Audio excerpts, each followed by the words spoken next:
바른번역 고전 명작 존 스타인백의 진주 11번째 5장 젖닭이 울기 전 새벽달이 떠올랐다. 키노는 옆에서 인기척을 느끼고 어둠 속에서 눈을 떴지만 움직이지는 않았다. 어둠 속을 눈으로만 살펴보던 그는 초막집 틈으로 들어오는 희미한 달빛 속에서 소리 없이 일어나는 후아나를 보았다. 그녀가 화덕으로 다가가는 게 보였다. 어찌나 조심스럽게 움직이는지 화덕의 돌을 옮길 때도 소리를 거의 내지 않았다. 그런 다음 그녀는 그림자처럼 미끄러지듯 문 쪽으로 걸어갔다. 그녀는 코요티토를 눕힌 요람 옆에서 잠시 걸음을 멈추더니 이윽고 문간에 어른거리다 사라졌다. 키노의 마음속에서 분노가 치솟았다. 그도 자리에서 일어나 아내처럼 소리를 내지 않고 뒤따라갔다. 그녀가 잰 걸음으로 해안가를 향해 움직이는 소리가 들렸다. 조용히 그녀를 뒤쫓아가는 그는 불같이 화가 났다. 그녀는 수풀을 헤치고 나가더니 바다 앞에 있는 작은 바위에 걸려 넘어졌다. 이후 그가 뒤쫓아오는 소리를 듣고는 뛰기 시작했다. 후아나가 팔을 들어 진주를 던지려는 찰나 키노가 달려들어 그녀의 팔을 잡고 진주를 빼앗았다. 그가 주먹을 불끈 쥐고 아내의 얼굴을 쳤고 아내가 바위 사이로 넘어지자 옆구리까지 걷어찼다. 희미한 달빛 아래로 작은 파도가 아내의 몸 위로 밀려왔다 물러가는 모습이 보였다. 아내의 치마가 물 위로 떠올랐다 다리에 달라붙었다. 키노는 이를 드러내며 아내를 노려보았다. 그는 뱀처럼 슉슉 소리를 냈고 후아나는 눈을 크게 뜨고 한치의 두려움도 없이 그를 쳐다봤다. 그녀는 도살업자 앞에 놓인 양 같았다. 그에게 살기가 느껴졌지만 상관없었다. 그녀는 여차하면 죽음도 받아들일 셈이었기 때문에 저항할 생각도 하지 않았다. 잠시 뒤 분노가 사라지자 키노는 토할 것 같은 역겨움을 느꼈다. 그는 아내를 외면하고 모리사정을 지나 숲을 사이로 들어섰다. 키노는 격렬한 감정에 휩싸여 감각이 둔해져 있었다. 그때 무언가가 달려드는 인기척을 느낀 키노는 칼을 꺼내 검은 형체에 대항하며 칼로 뭔가를 찌른 듯 했다. 하지만 다음 순간 무릎이 꿇리더니 땅에 거꾸러지고 말았다. 이윽고 탐욕스러운 손이 그의 옷을 뒤지고 온몸을 정신없이 더듬는 바람에 그가 손에서 놓친 진주가 오솔길의 작은 돌멩이 뒤로 굴러갔다. 진주가 부드러운 달빛 아래 반짝거렸다. 한편 후아나는 바닷가 바위 사이에서 힘겹게 몸을 일으키고 있었다. 얼굴이 얼얼하고 옆구리도 쑤셨다. 몸을 가누기 힘들어 잠시 무릎을 꿇고 앉아 있었다. 젖은 치마가 몸에 달라붙었다. 키노에게 화가 나지는 않았다. 키노가 난 남자야 라고 했던 말이 무슨 뜻인지 후아나는 알고 있었기 때문이었다. 그건 그가 반쯤 미쳤고 반쯤 신인 줄 안다는 뜻이었다. 그 말은 키노가 자신의 힘으로 산과 바다에 대적할 거라는 뜻이었다. 여자의 영혼을 지닌 후아나는 남자가 부서지고 산은 여전히 우뚝 서 있으리라는 걸, 남자는 익사해버리고 바다는 여전히 밀려들이라는 것을 알고 있었다. 하지만 남자를 반은 미치광이에 반은 신으로 만드는 그런 이유로 후아나는 남자를 필요로 했다. 그녀는 남자 없이 살 수 없었다. 비록 남녀의 차이 때문에 혼란스럽긴 해도 그녀는 그 차이를 알고 받아들였으며 또 필요로 했다. 당연히 그노는 키노를 따를 것이고 거기엔 의문의 여지가 없었다. 하지만 이성, 조심스러움, 보호 본능과 같은 여자의 속성이 때로는 키노의 남자다움을 꺾고서 가족 모두를 구할 수 있다고 생각했다.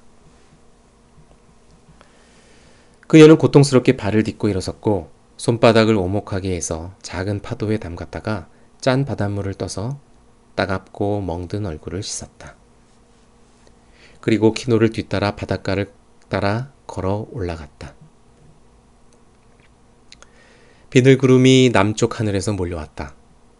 희미한 달이 구름 사이로 들락거리는 바람에 후아나는 컴컴했다가 환해지길 반복하는 길을 따라 걸었다. 통증 때문에 등도 구부정했고 고개도 축 늘어뜨려져 있었다.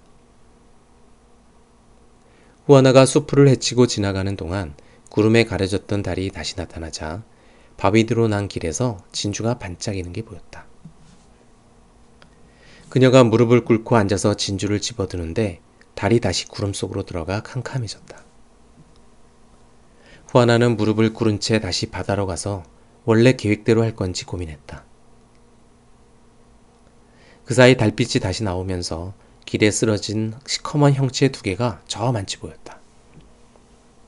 그녀가 벌떡 일어나 달려가 보니 하나는 키노이고 다른 하나는 목에서 윤기 나는 검은 액체를 흘리고 있는 낯선 남자였다. 키노는 간신히 몸을 움직였다. 팔과 다리가 짓밟힌 벌레 마냥 흔들거렸으며 입에서 심한 불평이 새어나왔다. 그 순간 후아나는 예전으로 영원히 돌아갈 수 없다는 것을 알았다. 길에 죽어있는 남자와 그 옆에 놓인 검게 물든 키노의 칼을 보니 더욱 확실해졌다. 그동안 후아나는 진주를 찾기 전에 평화로웠던 시간으로 돌아가 보려고 줄곧 노력했으나 그런 시절은 이제 사라졌고 결코 되돌아갈 수도 없게 됐다.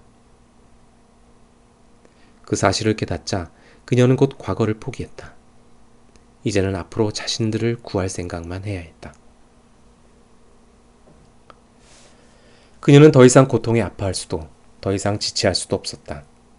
재빨리 시체를 숲을 속으로 끌고 가 숨겼다. 그리고 키노에게 다가가 젖은 치마로 얼굴을 닦아주었다.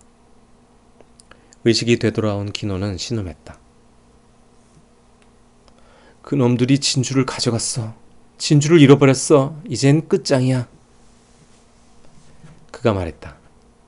진주가 없어졌다고. 쉿. 후아나는 아픈 아이를 다루듯 그를 조용히 시켰다. 그리고는 말했다. 진주는 여기 있어요. 내가 길에서 찾았어요. 이제 내 말 들려요? 진주는 여기 있다고요. 내 말 알아듣겠어요? 그런데 당신이 사람을 죽였어요. 우리 달아나야 해요. 사람들이 우리를 잡으러 올 거예요. 알아들어요? 날이 밝기 전에 도망가야 해요. 누가 나를 공격했어? 키노가 불안해하며 말했다. 난 살려고 찔렀을 뿐이야. 어제 일 기억나죠? 후아나가 물었다. 그게 중요하지 않겠어요? 도시 사람들이 어쨌는지 기억하죠? 당신 설명을 믿을 것 같나요? 키노는 크게 숨을 들이마시며 약해지려는 마음을 떨쳐내려 했다. 아니, 그가 말했다. 당신 말이 맞아. 의지를 굳힌 그는 다시 남자로 돌아왔다. 집으로 가서 코요티토를 데려와. 집에 있는 옥수수도 전부 싸오고. 내가 카누를 바다에 띄워놓을 테니까 떠나자. 그가 칼을 집어들고 먼저 자리를 떴다. 그는 카누를 모아둔 모래사장까지 비틀거리며 걸어갔다. 이윽고 달빛이 구름 사이로 비치자 카누 밑바닥에 커다랗게 구멍이 뚫려 있는 게 보였다. 분노가 끓어오르는 한편 오히려 기운이 솟았다. 어둠이 그의 가족을 포위해오고 있었다. 사악한 음악이 밤을 채우고 맹그로브 숲 위에 머물며 파도와 박자를 맞춰 높고 날카롭게 울렸다. 할아버지에게서 물려받아 회반죽을 여러 번 덧바른 카누에 구멍을 내다니. 이는 생각할 수도 없는 악랄한 짓이었다. 배를 파괴하는 것은 살인보다 더 악한 짓이었다. 배는 아들도 없고 자신을 보호할 수도 없고 훼손되면 복구될 수도 없기 때문이다. 조금 전까지 키노는 분노하면서도 슬퍼했지만 부서진 카누를 보자 더할 수 없이 의지가 굳건해졌다. 이제 그는 동물처럼 숨어 다니다 공격하며 오직 자신과 가족을 지키기 위해 살 것이다. 그는 머리가 아픈 것도 느끼지 못했다. 그는 다시 해변으로 올라가 수풀을 지나 초막집까지 뛰어가면서도 이웃사람의 카누 중 한 척을 타고 갈 생각 같은 건 하지 않았다. 배를 부순다는 생각을 할 수 없는 것처럼 남의 배를 훔칠 생각은 단 한 번도 머릿속에 떠오르지 않았던 것이다.